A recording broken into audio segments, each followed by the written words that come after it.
Raise your hand if you have enough coffee for this morning. Wow, I guess half the room need more coffee.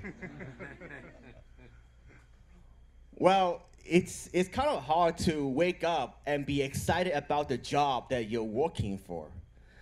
Are you satisfied with the job that you have right now? That's great. Maybe you are, but I know I'm not. When I was growing up, I thought I was getting good grades in middle school and high school.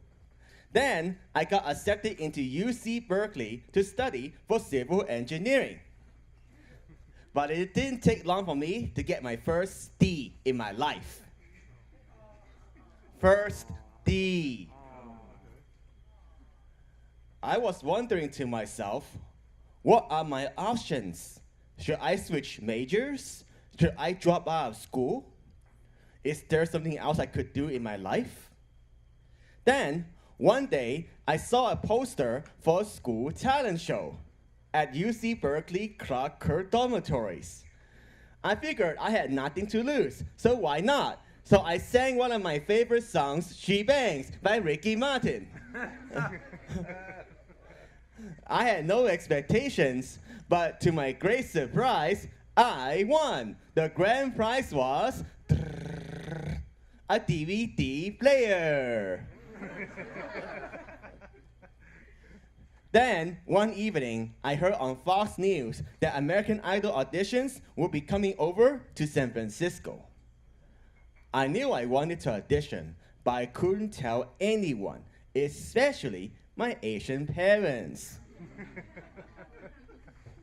Could you guess why? What did you think my conservative Asian parents want me to be? A doctor, an engineer, anything but an entertainer. Fortunately, since I was living in San Francisco, my solution was simple. Shh. Don't tell them. Don't tell my parents. Don't let them know. I secretly went to the audition, and I noticed that I was standing in line among over 3,000 other people at San Francisco Bell Park. It was a huge baseball park. Hundreds of people would audition in front of American Idol staff members. They don't get to see Randy, Paula, and Simon. And then, just after 15 to 30 seconds of singing, they were told to go home. In my mind, when I was auditioning, I thought I had no chance. But for some reason, when I did my routine again, they let me through. They let me sing over a minute, and they gave me an orange ticket for me to return to the next day. Then, on that same evening, I heard on Fox News that only about 180 people were left out of the over 3,000 people. Oh my goodness. Could you imagine if you were told that you are one of the top 180 people out of 3,000? Maybe you feel pretty good about yourself. Maybe you feel like you have a chance. I thought I did. Then, the next day, I auditioned in front of the producers, and the producers let me through again. Finally, when I got to see Randy, Paula, and Simon, there's only about 100 people left. Now, you might have witnessed my experience at the comfort of your own living room, whether it's on TV or the internet. The three judges were aptly named Randy Jackson, the cool guy, Paula Abdul, the nice lady, and Simon Cowell, the mean guy. As soon as I began my audition, Randy held a white sheet of paper to cover up his face and giggled throughout the entire audition. Paula was smiling and enjoying herself, but Simon was frowning. I kept trying to entertain them. She bangs, she bangs. Oh, baby, when she moves, I go crazy. But Simon stopped me at the middle of my chorus and said, Thank you, thank you. You can't sing, you can't dance, so what am I going to say? I already gave my best. I have no regrets at all. Paula said, good for you. This is the best attitude yet. I said I had no professional training. And Simon goes, now this is a surprise of the century.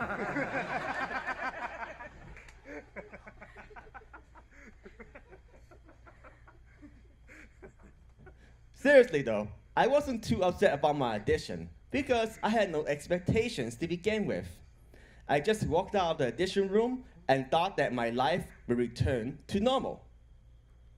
Suddenly, 4 months later, I saw myself on TV again. Right after a night Fox broadcasted my audition, I got over 150 emails for TV and performance opportunities. My initial thought was, how did they get my email?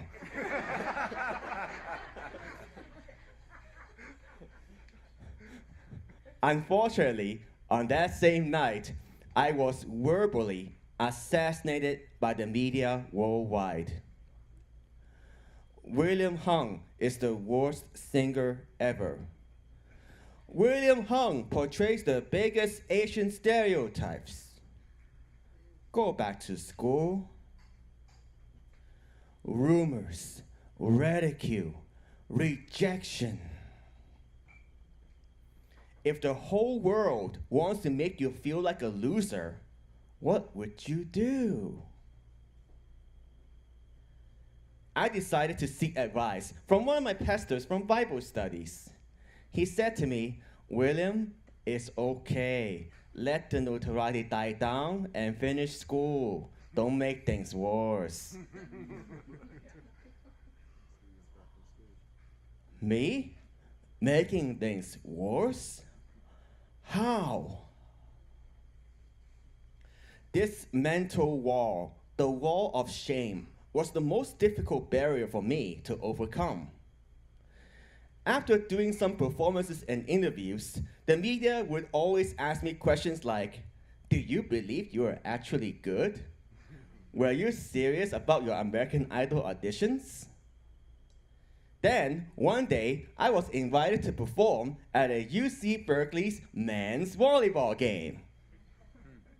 Right after my performance, one of the executives from KOCH Records briskly walked up to me and gave me a $25,000 check for a record contract.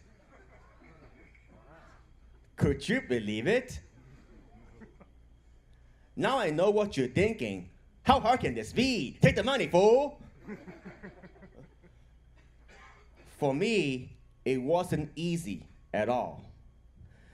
You see, I was aware that I was made the laughingstock for Asians on American Idol. In my heart, I felt like there were magnetic forces pulling me in different directions. But these forces gradually disappeared when I realized that perhaps I have the power to bring smiles to people's faces. Now, I know I won't please everyone, but perhaps I can help other people by being an entertainer to relieve them of their daily stress. Now let me ask you, have you ever wanted to try something in life, but you couldn't do it because you worry about other people judging you? I certainly did, besides American Idol. But if you believe what you're doing is right, why not stop worrying about what others think of you? Why not abandon the impossible mission for trying to please everyone? If you believe in yourself, you can destroy your walls of doubt. A lot has happened since an American Idol audition, and I still couldn't explain my success up to this day. Somehow, my WilliamHung.net got over 8 million hits, and my first album, Inspiration, was the #1 independent album on Billboards. I know I could say I was very lucky, but perhaps it's not just pure luck. Perhaps it's the willingness to try. Many people still ask me one of the common questions. They ask me, why did you want to keep going? You know you're not good. You know you don't have the singing talent. Why do you choose to keep going? Well, one of my friends from Berkeley, and I'll never forget this, he noticed that people were selling my bobblehead dolls, they were selling my t-shirts with a picture on it, and they did it without my permission. And WilliamHung.com was taken before I even knew about it. But perhaps instead of worrying about shame, perhaps it's better to just take advantage of the opportunity that's right in front of you. Why not give yourself that chance to succeed? I'm thinking to myself, how did I suddenly started from a nobody, becoming a somebody? And after going through 13 years of ups and downs, I decided that I wanted to become a professional speaker this year. Because one of my friends, she motivated me. She asked me, what is your New Year's resolution this year? Well, you know how New Year's resolutions are.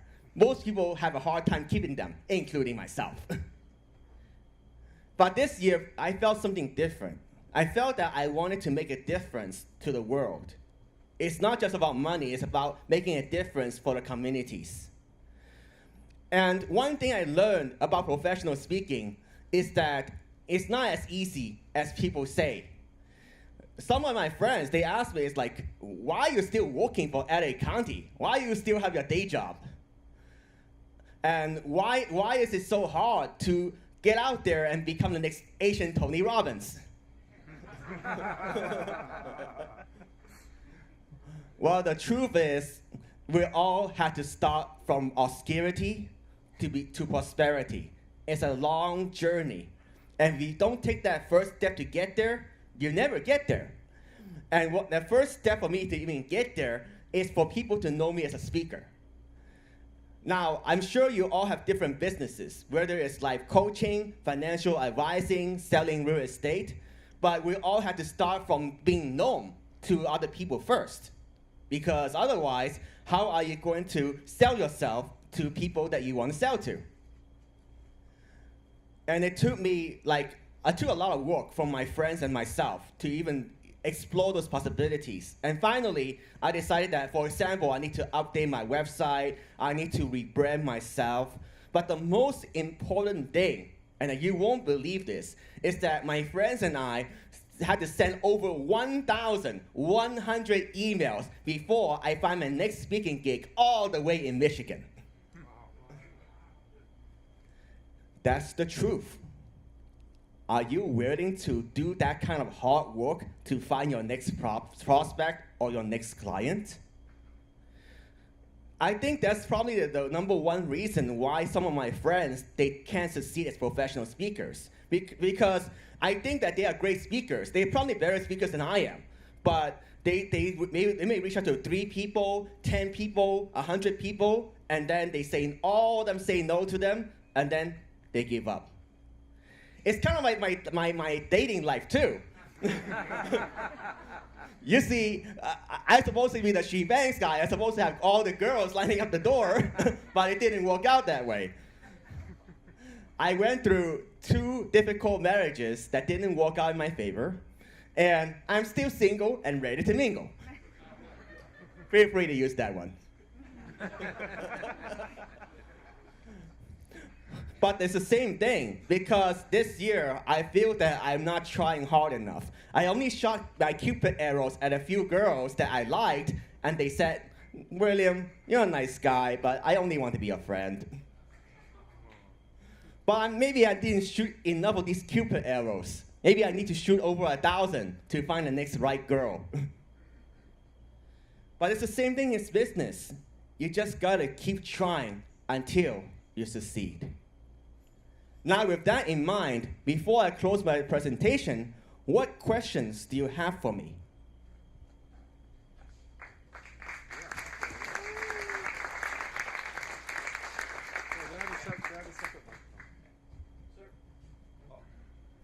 Thank you so much for sharing that impassioned experience and presentation, William. We really appreciate it. It's not easy for any of us to go out there and try to innovate something.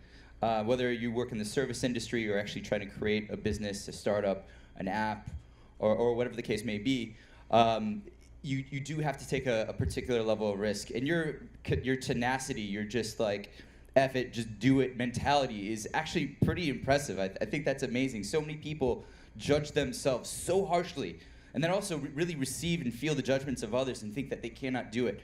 And in the face of all that opposition, you've actually succeeded, and that's really, really impressive. We really appreciate that, and I definitely feel that. So on that note, let's open up to Q&A. If you have questions for William, please raise your hand. John will walk around with the mic.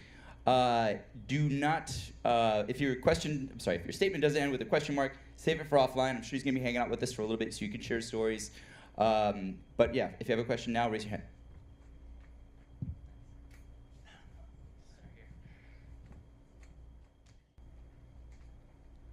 Really inspirational presentation, and especially the 1,100 emails that really made me stop and think.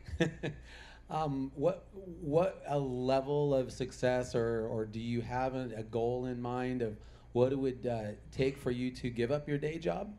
Because a county job, I have friends that have those, and they're super safe, and they don't work you hard. You know, what do you think? Well, for me, I think that I like my county job, but I feel that I can be something greater. Rather than sitting at my cubicle trying to improve business processes, I can spread my story and my message to thousands of people around the world, hundreds of thousands of people. So that's really why I wanted to become a successful professional speaker. What does it take for me to give up my day job? I think that it will be like a 2 to 5 year plan. More like I need to at least make $100,000 a year at a minimum before I can even consider quitting my day job. But in the meantime, my friends and I will be working very hard together until we achieve our mission, which is to inspire people to get them to succeed. Are you open to speaking to teenagers about your message? And I have another question after that, too. Absolutely. In fact, I'm planning to speak for a youth group in Temple City High School in September. Yeah, because I think that your risk-taking and growth mindset would resonate there. And my second question is, did Ricky Martin ever reach out to you? Ricky Martin did try to reach out to me about 3 times throughout my 13 years. I thought we will meet up in Ohio, but for some reason it didn't work out. So unfortunately, I still haven't met him yet in person.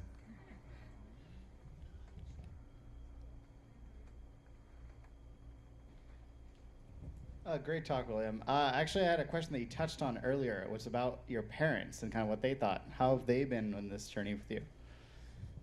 That's a great question, because I don't know why I'm still not very comfortable mentioning my parents.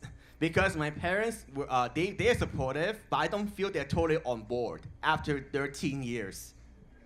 And the reason is because, I think it's because Asian parents, they tend to have a more conservative mentality. Like this gentleman, what's your name? Cameron mentioned that my parents had the same mindset of, why are you giving up your day job? You have a safe job, you have safe retirement, you're not going to struggle with financially. Why work so hard to take those kind of risks that I'm taking? So that's what, and then I'm not sure that addresses your question, but. I was just curious, just because it sounds like you've had a lot of support from friends, and that's been, I think that's an important factor in success. So I was just curious. Yeah, absolutely. I think it's important. No matter what business you're trying to get into, you need that close support group, people who really believe in what you do. I mean, I could find other people I could pay to help me with the prospecting. So it's not just a money issue. I think it's important to find people that really believes in your mission. So I told one of my friends, her name is Janice, I don't mind saying it. She's been a huge help for me. And because she believes in my mission to spread that message around the world. It's not just the money, but because she's passionate about what I do and she believes in what I do, she tries harder to close those deals out there. William, great talk. Thank you very much First of all, to go and even stand in front of Simon Cowell takes confidence. So you really do have that wrapped up. My question is, since you have such a presence in social media, have you thought of, rather than going all over to speak, that plus creating like a web series on inspiration to various groups, the Asian community, the teenagers, etc.? I like your great idea. I definitely thought about doing inbound marketing instead of outbound marketing. But I think that my challenge right now is that because the way I'm positioning myself, I'm trying to position myself as an inspirational speaker. And there really isn't any company or organization that says, oh, I need a motivational speaker right now. My employees are down. That I need someone to bring them back up. It's too hard to find that advertised. Nobody's gonna ever advertise that. So that's why right now my business strategy is to approach it more like a cold email marketing campaign. I think that could change over time, and I do think it'll be great if I could compete, using search engines and things like that. But right now, I don't know if that's going to work out. I was really struck by when you were talking about the amount of shame and so much pressure when you were this overnight sensation, but the amount of shame that was put on you, and you were talking about how the pastor suggested, oh, just hide. And instead you went and you sang at a volleyball, match. And I was just curious to hear more about what made you decide to go ahead and do that? And what drove you? As I mentioned during my presentation, and I forgot maybe the order isn't quite right, but what happened was that right after they broadcast my audition, one of my friends in Berkeley, they noticed that people were taking advantage of me right away, right off the get-go. It's like my t-shirts are on sale, my bobbleheads were on sale, my websites were taken. It's almost like I was in a position where if I don't do something about it, other people are already doing something about it. Yeah, so I think that from that perspective, and my friends are also right. They said that I only got to get that chance once in a lifetime. So I decided to take that chance and see what happens. Yes. Hi, what advice would you give to somebody who's trying to figure out their niche based on just who they are rather than that they're going to wow Simon Cowell? I like this question as well. Finding the niche is one of the hardest things to do. I thought about finding my niche when I started my speaking business this year. But I feel that, as I mentioned, answered the question from one of the ladies earlier, I think that would be a mistake because, as I said, I can't really know which organizations or events need motivational speakers yet. So. But I think in terms of general advice, I have some friends that also want to be financial advisor. I have friends that want to be life coaches. So I think for many other businesses, you can find your niche. But I think the way you find out is not by guessing. The way you find out is to reach out to hundreds of thousands of people, and then over time you figure out, I get more positive responses from real estate organizations, for example. I'm just throwing out there, but that will give you a better idea of how you might approach it.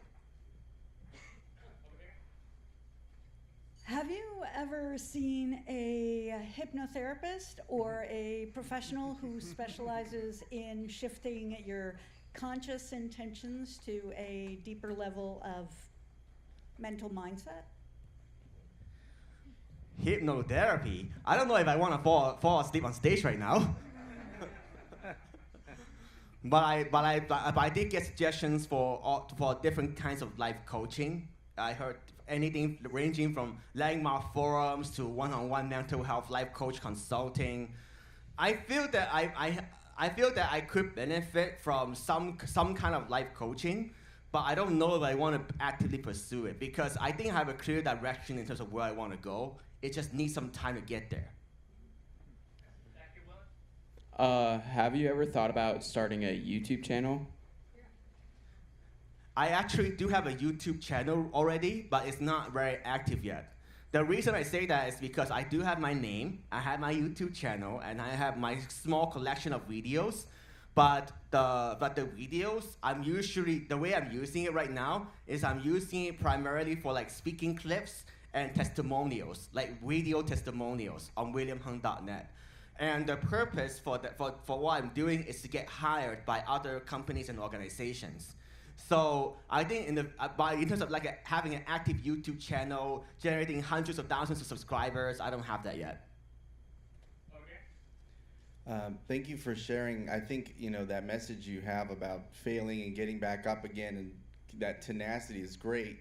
But where do you seek your inspiration and just kind of strength that when you get down, you get back up again? Well, I think I went through many ups and downs, and like, as I said, a down moment would be getting bashed by Simon Cowell, getting up again after my friends and family supported me, and then I'm getting back down again when I started the speaking business this year, because a lot of people think like, what are you doing? Why are you wasting your time? Especially my parents, like, why are you doing all this? It felt like a down to me. And then I'm starting to get back up this year, like later this month and upcoming months. So it's almost like a constant up and down. So I think your biggest enemy, and I'm sure you heard of this, is yourself. It's not someone else. It's almost like having that positive mindset no matter what, resilience. Does anybody else have a question?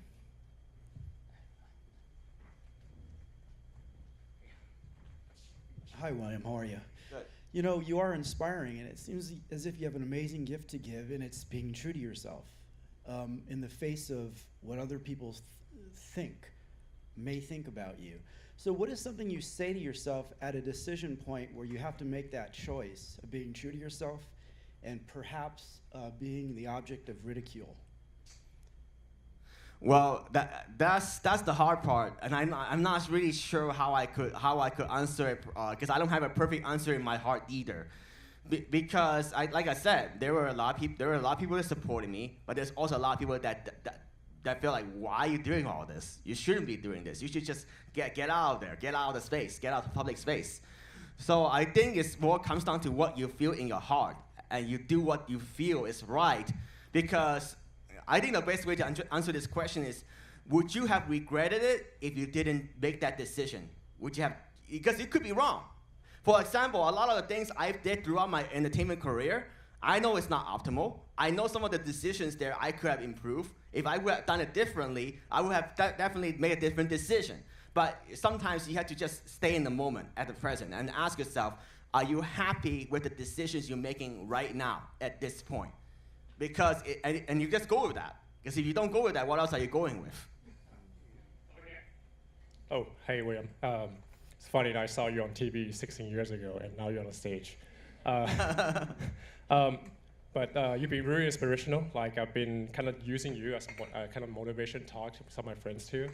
But my question to you is, like, have you think about going to doing an inspirational talk in Asia?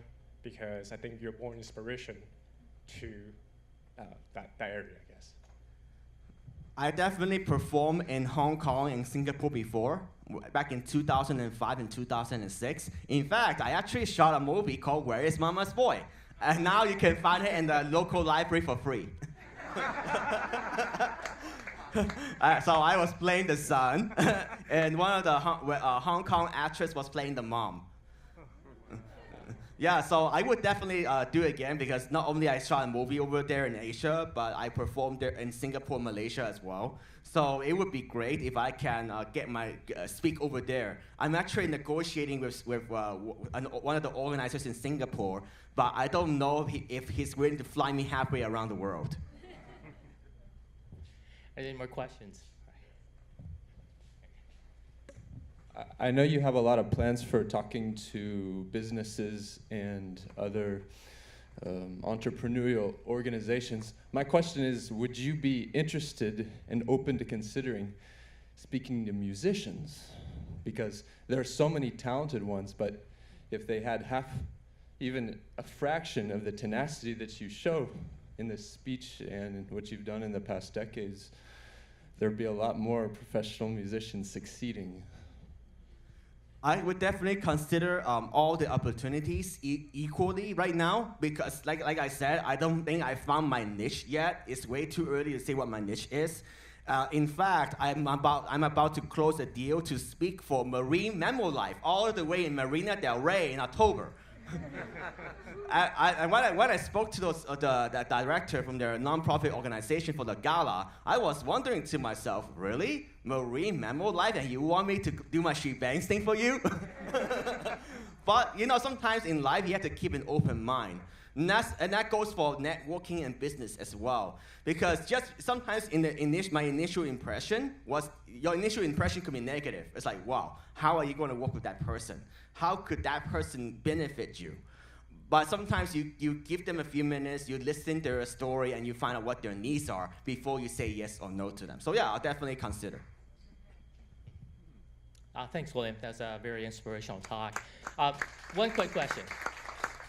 What can we do for you? How can we help spread your message and help you with your new venture as a motivational speaker? Well, I think that it would be great if you could say like William Hung, let people know that about WilliamHung.net, as well as just spreading the word that if their organization or company needs a motivational speaker, I would definitely see if I can make arrangements. I'm already booking dates for September, October, and November. Excellent. So I said a 2-minute conclusion. Oh, okay. So my coach always says that when you do a long presentation, you want to have the last word. So that's something. No, it's because he said to me that people remember the last words you say. So sometimes I still struggle with this controversial identity, but maybe I shouldn't feel so bad after all. And if I can't run away from my she bangs identity, why not just embrace it? She bangs, she bangs. Oh baby, when she moves, I go crazy 'cause she looks like a flower, but she stings like a bee, like every girl in history. She bangs, I'm wasted by the way she moves. No one ever looks so fine. She reminds me that a woman's got one thing on her mind.